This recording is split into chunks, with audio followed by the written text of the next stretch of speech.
Hey everybody, it's the coach. Welcome to the special Saturday edition of the NFL on EA Sports. We are moments away from kickoff, and we've got a good one on tap between the Carolina Panthers and the Pittsburgh Steelers. So with that, let's get you up to Heinz Field in Pittsburgh. Standing by for the call, here are Brandon Godden and Charles Davis. Okay, Coach, we are at the confluence of the Ohio, Allegheny, and Monongahela Rivers at Heinz Field in Pittsburgh, PA. They love the black and gold here in the Steel City, and a few moments ago, their Steelers emerged from the Heinz Field tunnel. They're set, we're set, as the Steelers are ready to do battle with the Carolina Panthers.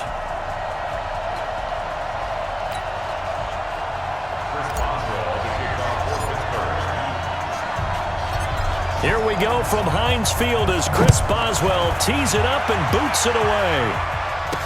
This is fielded a couple yards deep. And he'll be brought down at the 23, make it the 24-yard line. So here are the Panthers now for their opening drive. They're led out by their big-bodied electric quarterback, Cam Newton.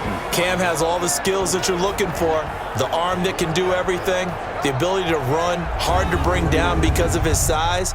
But the joy that he plays the game, I think that's his stock in trade. That's his calling card. That's what sets him apart from other players.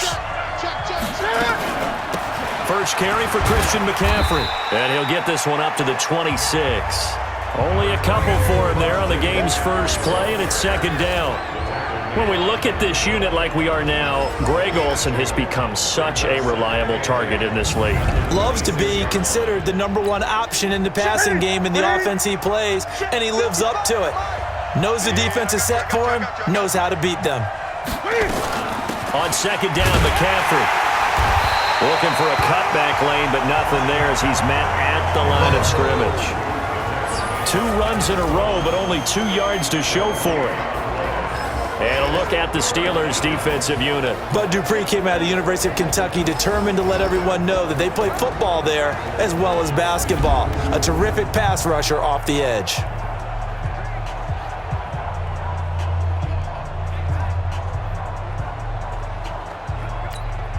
An early tough test on the opening drive. This is 3rd and 8. A shotgun snap for Newton. And he can't get rid of it. He's taken down. Stephon Tuitt able to shake free and get home for the sack. You never want to give up a sack. From the O-line's perspective, they hate it for several reasons, especially because they felt like they let little brother down back there in the pocket. Oh, no doubt. They have a ton of pride, and they go into every job wanting to keep that guy clean. They want that uniform with no grass stains, no dirt, nothing on it, but it's really, really difficult. You're talking about some terrific athletes who are trying to put him on the ground. So on 4th down, kicking it away here, Michael Pilardi. Back deep for the Steelers, Ryan Switzer.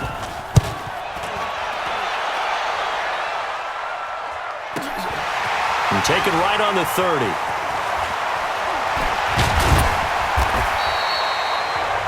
A good return there, call it 13 yards. And out will come the offense as they take over. So good field position for the Steelers as they come up 1st and 10 at their own 43. Rolling to his right. He'll find Smith-Schuster. That's complete. And he'll go down, but not before getting this inside the 30. He got 29 yards that time. No score after 1 on EA Sports.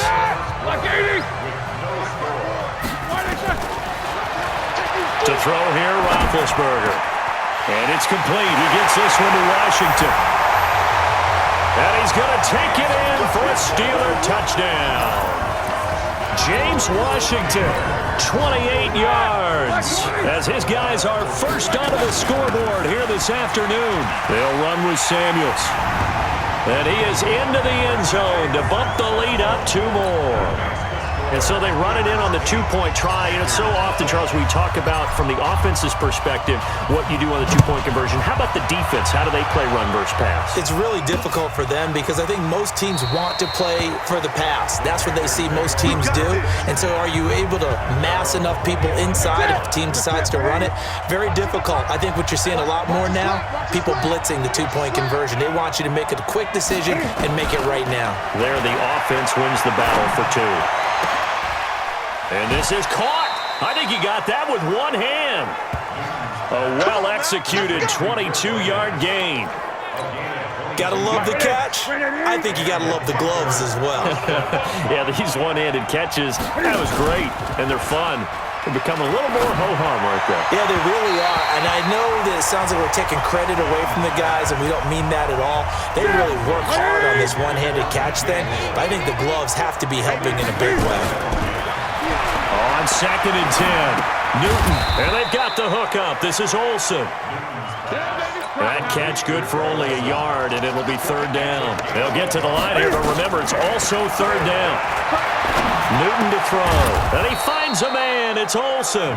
And they're going to have themselves another 1st down as the tackle's made at the Steelers' 36. Now the Panthers going to use the first of their timeouts, as they'll stop it with just over a minute to go before halftime. So from the 36 now, 1st and 10. Crunch time, defense. Throwing again is Newton. Nowhere to escape, and he goes down. The Panthers going to use the second of their timeouts, as the stoppage will come with a little under a minute to go in this first half. After the sack on 1st down, Newton. And that's complete to McCaffrey. And they'll be inside the 35 now at the 34-yard line. They'll give him 8 on the play, and just like that, it's 3rd down. Throwing on 3rd down, Newton. And he finds a man. It's McCaffrey. And he's able to get the first here as he's taken down at the 25. Now we're signaling a timeout call, as it comes with 9 seconds to go in this first half of play.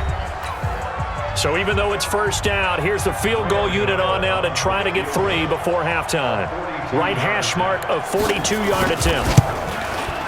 And the 10-year vet knocks it through the goalpost, and they get on the board, trailing now 8-3. So yes, they'll still be down going into intermission, but the deficit is now made even smaller, very manageable. Yeah, and if nothing haywire happens here in his last couple of precious seconds, they will go into the locker room with a nice bounce in their step, having gotten a little bit closer on the scoreboard.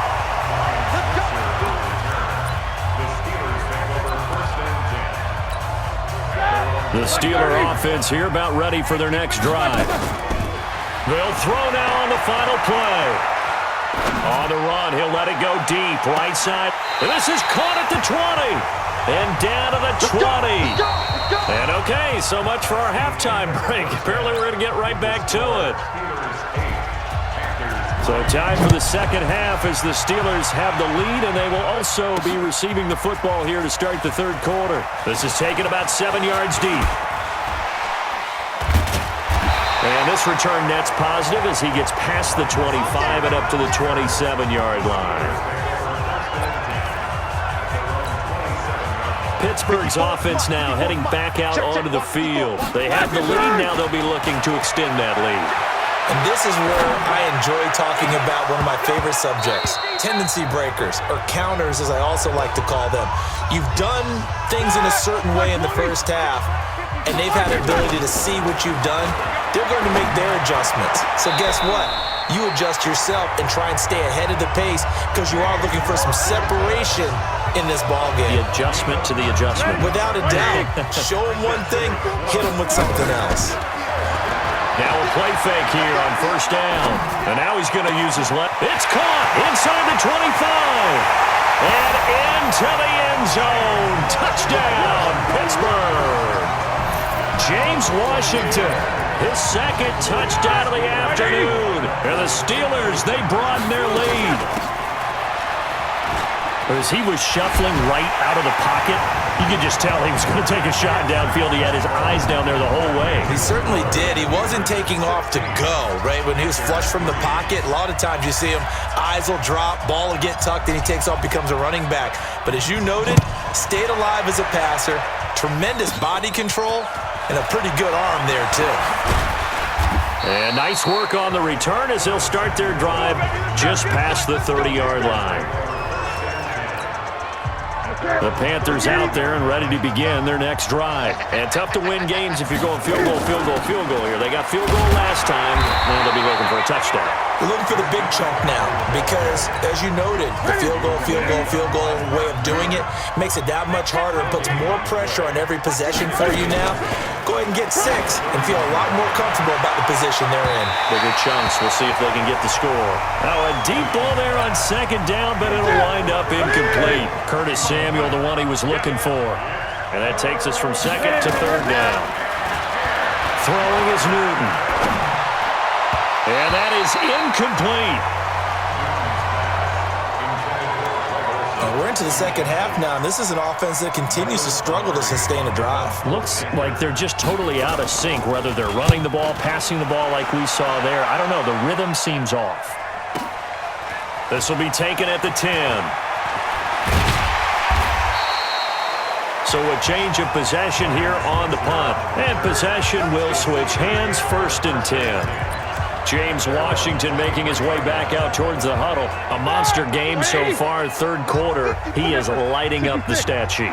And so many times when you see these types of games, you hear about the quarterback, or we talk about the quarterback throwing guys open, putting it in the right spot. How about some credit for the receivers, though, who find ways to get open, whether they uncover late in a route or they get open early, but they just always find a way. And he's having that type of a game. Yeah, he's been nearly impossible to cover. Now left side, a completion to his tight end. And he'll have it past midfield almost to the 40 before being taken down. It's a gain of 35. Back now in Pittsburgh. It's Steeler football, and they have the lead as well as we begin quarter number 4. Flush to his right. He'll take a shot for the end. And caught in the end zone. Touchdown, Steelers. James Washington, 41 yards. And the Steelers, they broaden their lead. And now Big Ben will lead the Steelers up to go for 2. They'll try and run it here. And he will get into the end zone to extend the lead by 2 more. Needed a couple yards for the 2-point try. They go to the ground game, and it works. And sometimes it's the exact right thing to do because a lot of teams play you for the pass, so you spread people out, decide to run the football. You often find good running lanes. Well, fourth quarter, they felt like they needed the football back. Unfortunately, they couldn't get it.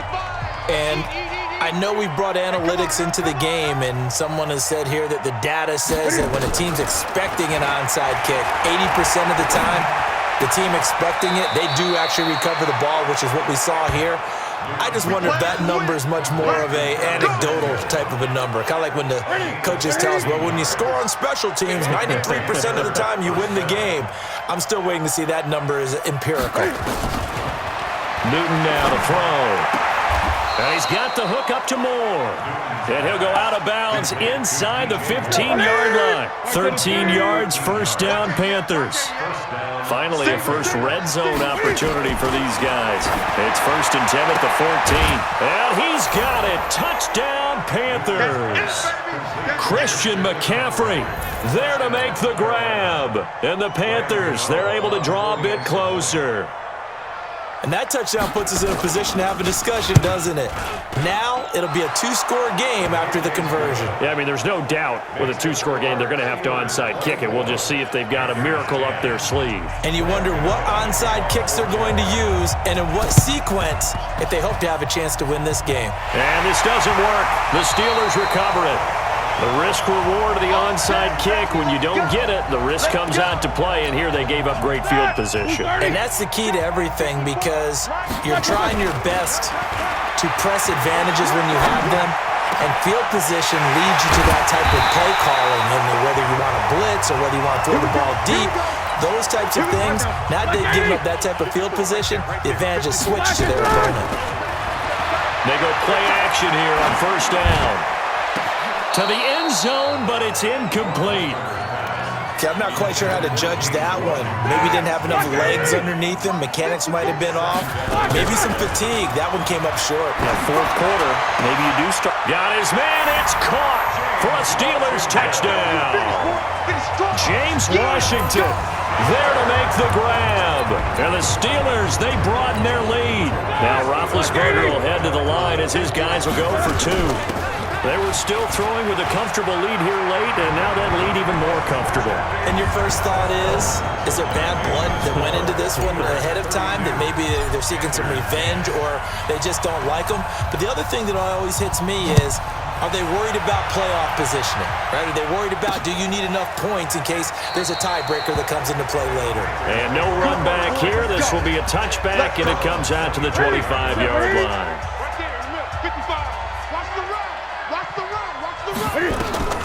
On first down, Newton. And that's caught. It's Hogan. And past the 40 before he's out of bounds. Give him 18. It's a Carolina first down. One play has him up past the 40 already, and another 1st and 10. Here's Newton. He finds his man, the tight end Olsen. And now the ball's out. Fumble near midfield. And it looks like Steeler football. It is. And with that kind of a deficit, you can't afford to make any kind of mistakes. But it's been pretty symptomatic what we've seen all game with them, isn't it? Down this big in the fourth quarter. You'd say an afternoon to forget, absolutely. That's going to go as a loss of 1 on first down. A loss of a yard there to start out. That leads to a 2nd and 11. Flushed out right. That went into the hands of his tailback, Samuels. And he'll go down, but not before getting this inside the 30. That one a gain of 20 and a first down. Looked like the defense put pretty good pressure on him, but he's able to flush out to his right to try and evade people. On the run, had to get on his horse. Still accurately throws a nice pass for a first down. They get him to the ground right on the cusp of the red zone after a pickup of 5 or 6. So this one in the win column for the Pittsburgh Steelers. And they were buoyed, Charles, by a big second half that put this one on ice. So you get the sense that whatever was said at halftime obviously hit home. I think it's a little bit more than that, though. Obviously, there are words that are said, and, hey, come on, guys, we have to play better. But sometimes it's just sharpening your execution, sharpening your focus, and maybe doing the things you practiced all week without major adjustments, just